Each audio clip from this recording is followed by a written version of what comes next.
Bueno, nuevamente agradecer la designación otro año más del órgano consultivo para poder representar a los usuarios de riego agrícola. Debido al poco tiempo que tenemos de exposición, hemos intentado resumir los planteos y generar posterior quizás una discusión de las ideas fuerzas que en esta misma audiencia tenemos intención de plantear. Y nosotros nos ponemos a analizar la actividad de riego, donde principalmente se hace el uso intensivo en los periodos de septiembre a marzo del consumo de riego agrícola. Vemos que el impacto en la facturación de la energía por todo el ciclo de riego agrícola de uso intensivo respecto a la temporada del año pasado, si no contemplamos ningún aumento más, ni en el nacional ni en el provincial, nos estaría dando que hay una variación de un 48% más respecto a la temporada pasada. Vuelvo a insistir, sin contemplar los aumentos nacionales que se puedan llegar a generar en este año posterior y el impacto que puede tener en la temporada futura. No es menor hacer hincapié en la situación que vive la agricultura y especialmente la producción primaria de la vitivinicultura en referencia a la crisis hídrica, a la mega sequía que estamos viviendo y que los especialistas avisoran un aumento de la problemática en materia de disponibilidad del uso hídrico. Es por esto que el uso del pozo o del riego con extracción de agua es fundamental y cada vez es más determinante a la hora de poder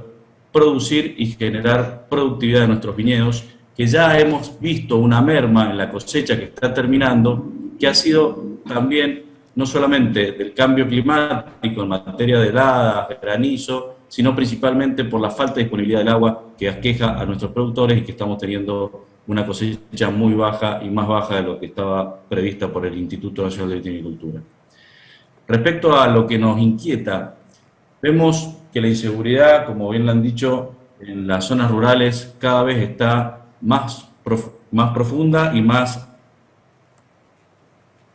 agravante. Y esto no somos ajenos a lo que pasa en la distribuidora y nos solidarizamos con las empresas para poder hacer agenda conjunta y buscar acciones que solucionen esta situación. Porque en definitiva, no solamente el problema lo tenemos en nuestras fincas con los robos, sino que también si roban cable y generación, el impacto lo tenemos también como usuarios. Nos preocupan los componentes macroeconómicos que se están avisorando, que son frutos de una situación de inestabilidad de muchos años de nuestra macroeconomía,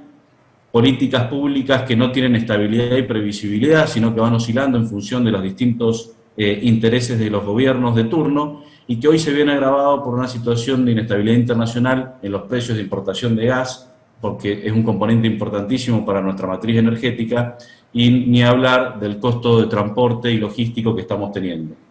El acuerdo con el fondo también va a implicar un recorte y no sabemos cómo va a impactar eso en las tarifas, y si ya tenemos un aumento de un 48% con estos valores que hoy en día se están discutiendo, sumados a los anteriores, nos preocupa cómo va a tener ese impacto en la temporada de uso intensivo de nuestros recursos. Respecto, para que tengan una idea, esto también nos da un ejemplo del impacto en nuestros costos. Los insumos que son clave para producir, que hacen a la productividad, como el aumento de quintales, los fertilizantes, los agroquímicos, ya están teniendo un aumento en dólares que supera el 170% en el caso de la urea o el glifosato un 76%, y que el año pasado ya venían acumulando un 220% del acumulado en dólares. Por lo tanto, la situación en el productor primario, que no tiene una variable de ajuste para trasladar esos costos a su valor, sino que al contrario, es el primer eslabón donde se ajusta, se ve muy afectado por esta inestabilidad y esta situación. Y ni hablar de la elaboración, que ya lo veremos en las audiencias públicas posteriores, el impacto que tiene lo del vidrio y la energía. Queremos no quedarnos solamente en la problemática, siempre desde ACOVI y del sector cooperativo hemos tratado de sumarnos a las soluciones y a las propuestas. Lamentablemente, desde el órgano consultivo y desde la Secretaría de Servicios Públicos no hemos tenido respuestas a nuestras propuestas, que pueden estar erradas, pueden faltar, pueden ser insuficientes, pero ni siquiera sabemos por dónde orientar porque no hay ni siquiera la consideración de poder sentarse a discutir estas ideas. En algunas insistiremos y en otras hemos tratado de ser un poco más creativos, por las dudas que las anteriores no hayan sido de agrado. Entonces creemos que hay que buscar un programa de asistencia técnica a usuarios de riego agrícola, donde esté articulado por todos los actores, quienes participamos de la audiencia y la ciudadanía en general tiene que entender que en el caso de la producción, la energía, la eficiencia energética y la eficiencia hídrica vienen de la mano y necesitamos una proyección y una planificación de políticas de Estado en materia de energía, que no la estamos viendo, porque tenemos muchas propuestas de mejora en la eficiencia hídrica, pero si no viene acompañado con eficiencia energética, pueden generar un gasto del Estado errático y un gasto del productor también en esa consonancia. Por eso, vemos la importancia de crear reservorios, de transformarnos el cambio de paradigma, un riego de oferta a la demanda, donde ahí un refuerzo de pozo a cargo de las inspecciones podría disminuir el impacto de la crisis hídrica.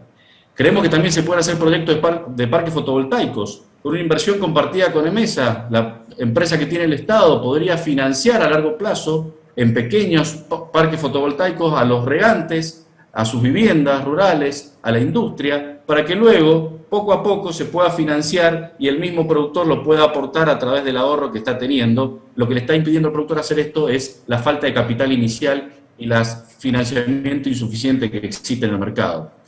Creemos que también puede ser una propuesta que no es nuestra, sino que ya está en un proyecto de ley en la legislatura provincial, que es que las regalías petroleras que hoy en día se van en gastos comunes al Estado puedan generar un fondo de afectación específica donde dentro de ese fondo esté el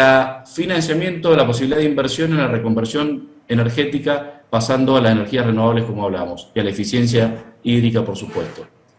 Creemos que también en el caso de las bodegas se puede hacer una contratación bimestral y cuatrimestral, lo emplearemos en la audiencia pública más cercana a la época de elaboración, que anticipamos. Creemos que justamente estas actualizaciones del VAD en la industria, tanto primaria como de elaboración del sector vitivinícola, nos pega de lleno, porque acá justo se actualizaría cuando tenemos el mayor uso del pozo y del riego agrícola, y en la de fin de año cuando empieza el proceso de elaboración, que en definitiva después se traslada ese costo de elaboración a la producción primaria. Creemos que se debe disminuir la carga impositiva. Acá hemos hecho algunas propuestas. Si eliminamos ingresos brutos, si el cálculo de la tasa de fiscalización y control y el CCE se hace sobre el subtotal básico sin el IVA y se reduce un 25% la alícuota del IVA, que lo puede hacer el Poder Ejecutivo sin necesidad de reforma legislativa. Señor Vicky, disculpe, pero ha finalizado su tiempo. Le pido que redondee.